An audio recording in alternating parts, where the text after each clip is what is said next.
Hello friends, welcome to my channel. तो चलिए देखते हैं फेस फिल्म 2024 के लिए daily quiz, daily current affair देखेंगे। तो क्यूज देखेंगे, पहले आर्टिकल देखेंगे। तो जो हमारे चैनल पर नए हैं, चैनल को सब्सक्राइब जरूर कर ले ताकि आपको नोटिफिकेशन जो है मिलता रहे। ठीक है, तो आइए देखते हैं आज का पहला आर्टिकल। कर्नाटक ने हानिकारक फूड कलरिंग एजेंटों पर प्रतिबंध लगाया है।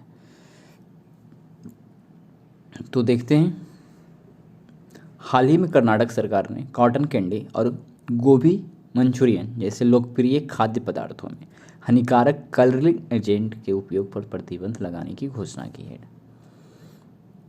तो कॉटन कैंडी वो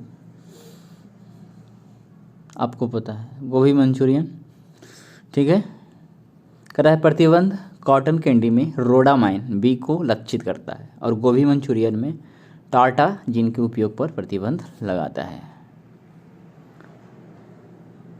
रोडामाइन भी एक रासायनिक यौगिक है जिसका उपयोग आमतौर पर रेशम, जूट, चमड़ा, कपास तथा ऊन को रंगने के लिए सिंथेटिक रंगों के साथ साथ सौंदर्य प्रसाधन व प्लास्टिक उद्योगों में किया जाता है।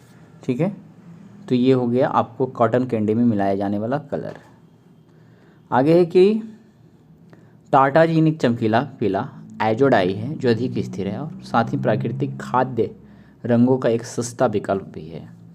भारतीय खाद्य सुरक्षा और मानक प्राधिकरण के अनुसार भोजन में कोई भी रंग पदार्थ तब तक नहीं मिलाया जाना चाहिए जब तक कि खाद्य उत्पाद मानक और खाद्य सहयोग विनियमन 2011 में इसकी अनुमति ना हो। ठीक है।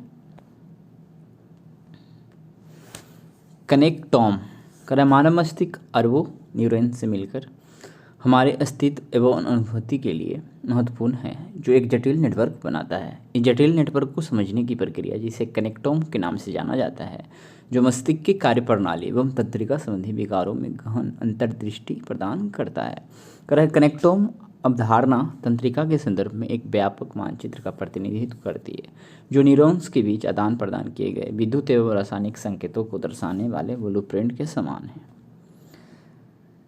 आइए देखते हैं प्रित्जर आर्किटेक्चर पुरस्कार 2024।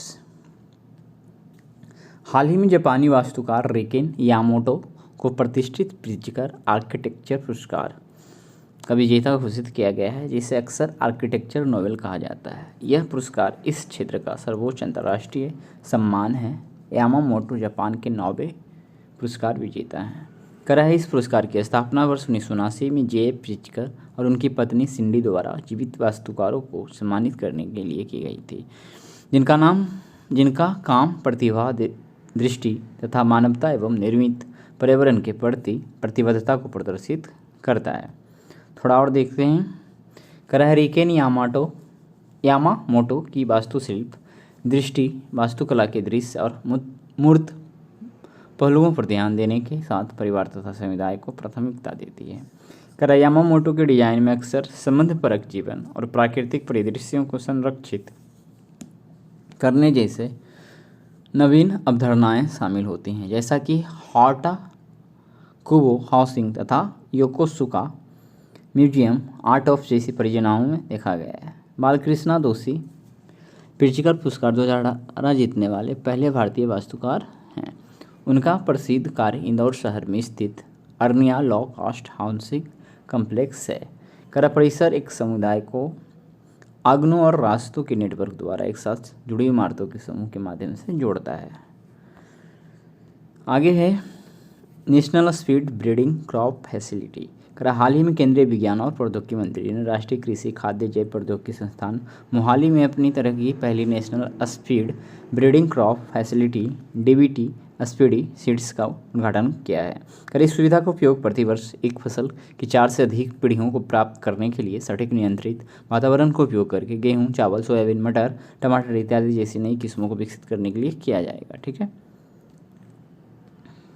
यह सुविधा कृषि और जैव प्रौद्योगिकी शोधकर्ताओं को बेहतर फसल किस्मों, पौधे प्रजनकों तथा किसानों को बेहतर उपज एवं पोषण संबंधी गुण वाली किस्मों को अपनाने में मदद करेगी।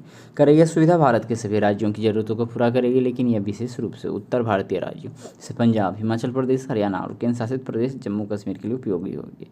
NABI पहला कृषि खाद्य जैव प्रौद्योगिकी संस्थान है जिसकी स्थापना 18 फरवरी 2010 को भारत में हुई थी।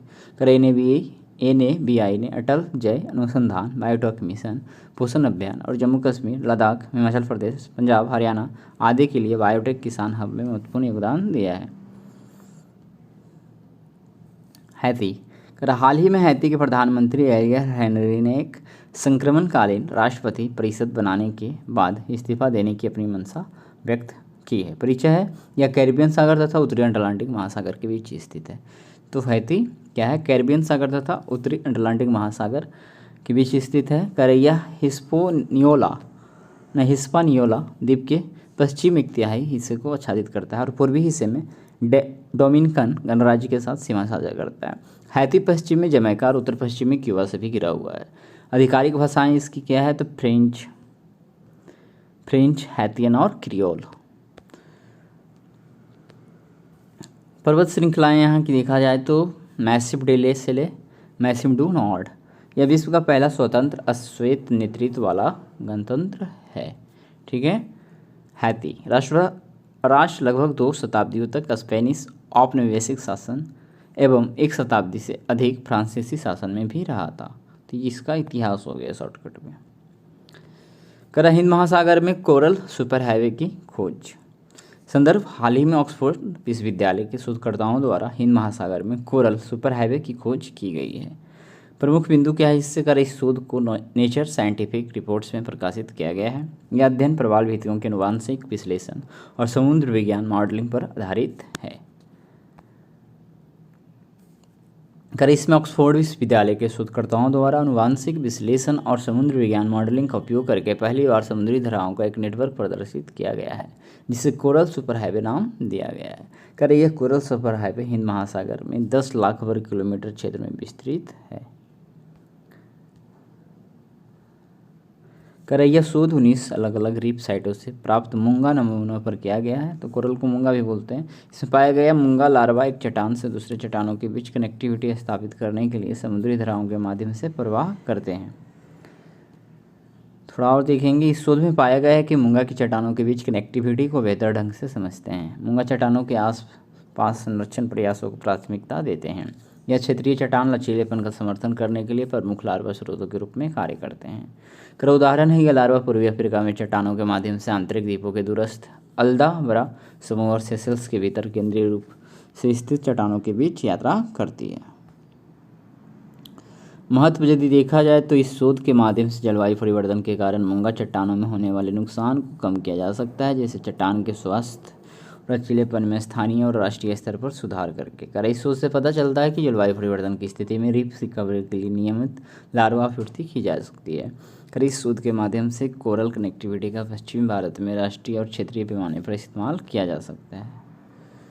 चलिए आइए देखते हैं। तुर्की में 11,000 साल पुराने मानव अवशेष की खोज हुई है। संदर्भ, हाल ही में तुर्की के पुरातत्वविदों ने लगभग 11,000 साल पुराने नवपाषाणकालीन मानव अवशेष की खोज की है। ठीक है, तो ये ध्यान देना है, नवपाषाणकालीन है। ठीक है, और जगह तुर्की।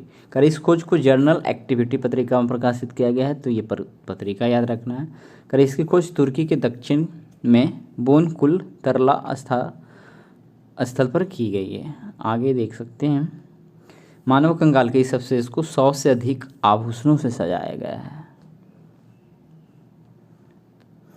इन आभूषणों में लगभग 85 अच्छी स्थिति में पाए गए हैं। पुरातत्वविदों ने इन्हें आकार के आधार पर 7 श्रेणियों में विभाजित किया है। इन्हें संभवतः कान में पहने जाने वाले साफ्ट वाले आभूषण टाइप 1 से लेकर छोटे बल्बनुमा साफ्ट वाले आभूषण टाइप 3 और 5 शामिल है। ये आभूषण चूना पत्थर, ऑब्सिडियन, ठीक है, मटेरियल क्या है, चूना पत्थर, ऑब्सिडियन, क्लोराइट, तांबा और नदी के कंकड़ से बने पाए गए हैं। तो ये 2 टर्म आप देख लीजिएगा। ये आभूषण केवल पुरुषों और महिलाओं के अवशेषों में पाए गए हैं, लेकिन बच्चों के अवशेषों में नहीं। यानी कि पुरुष और महिला जो है आभूषण तो पहनते थे, लेकिन बच्चों के अवशेष में ऐसा कुछ है नहीं। ठीक है, आगे देखते हैं। इन्हें अवशेषों की ठुड्डी और कानों के बगल में पाया गया है। इन गहनों को सूझबूझ के साथ छेद करके बांधा या पहनाया गया था। इन आभूषणों के अलग अलग आकार हैं, जिससे पता चलता है कि उन्हें अपने कानों और निचले होंठ में पहनते थे। निचले होंठ में निचले होंठ के इन छेदों को लैब्रेट कहा जाता है। महत्व, इस खोज से मनुष्यों की प्रथाओं और मान्यताओं के बारे में जानकारी मिलती है। इनके रहन सहन और जीवन शैली से जुड़ी जानकारी प्राप्त होती हैं।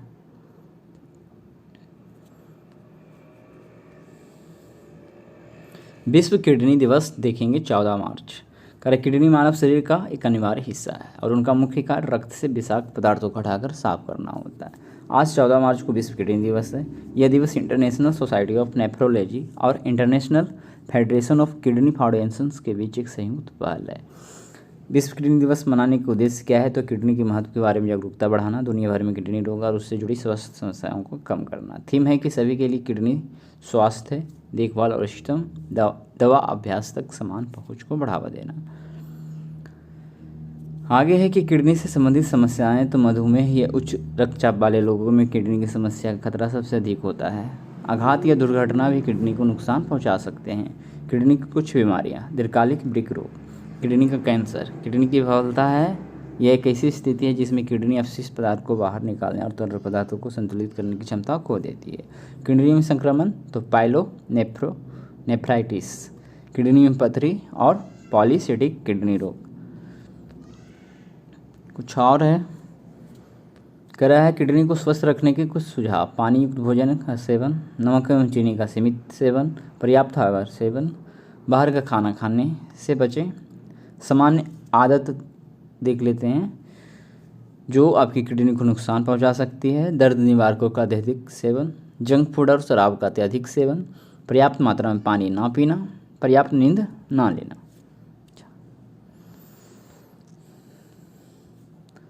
अन्य तथ्य, अनुमान है कि क्रोनिक किडनी रोग दुनिया भर में 850 मिलियन से अधिक लोगों को प्रभावित करता है और इसके परिणाम स्वरूप 2019 में 3.1 मिलियन से अधिक लोगों की मृत्यु हुई है। वर्तमान में किडनी रोग मृत्यु का 8वां प्रमुख कारण है और अगर इसे अनदेखा कर दिया जाए तो अनुमान है कि यह वर्ष 2040 मृत्यु का 5वां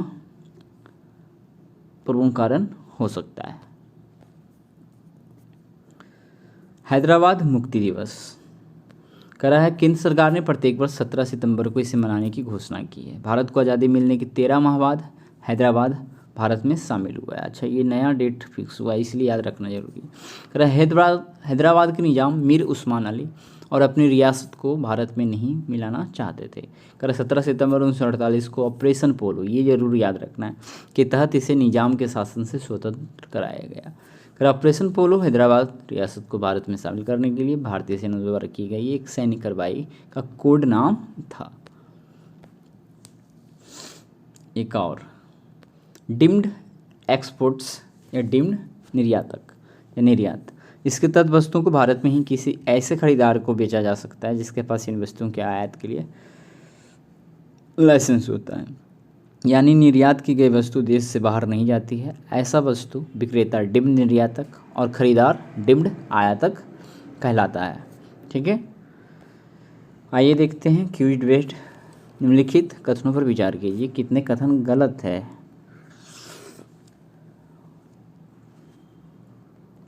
हमने क्वेश्चन सेट किया था, सही है, ठीक है, उसी के अनुसार आंसर होगा। तो गलत रहेगा तो ऑप्शन डी ऐसे सही है, तो सी, क्योंकि तीनों सही है। क्या है, हाल ही में कर्नाटक सरकार ने कॉटन कैंडी और गोभी मंचूरियन जैसे लोकप्रिय खाद्य पदार्थों में हानिकारक कलरिंग एजेंट के उपयोग पर प्रतिबंध लगाने की घोषणा की है। कड़ा प्रतिबंध कॉटन कैंडी में रोडामाइन बी को लक्षित करता है और गोभी मंचूरियन में टाटाजिन के उपयोग पर प्रतिबंध लगाता है। टाटाजिन एक चमकीला पीला एजोडाई है जो अधिक स्थिर है और साथ ही प्राकृतिक खाद्य रंगों का एक सस्ता विकल्प है। तो ये तो इसी से क्लियर हो रहा है, तीसरा भी, तो तीनों सही है, ऑप्शन सी। आइए देखते हैं दूसरा क्वेश्चन।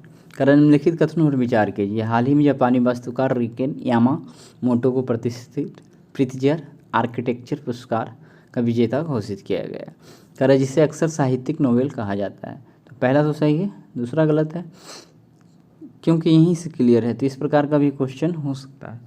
तो दूसरा गलत है, तो केवल ये सही है। ये साहित्यिक नहीं, आर्किटेक्चर है। एक प्लित्जर पुरस्कार होता है, वो अलग है, वो पत्रकारिता के क्षेत्र में शायद दिया जाता है ना।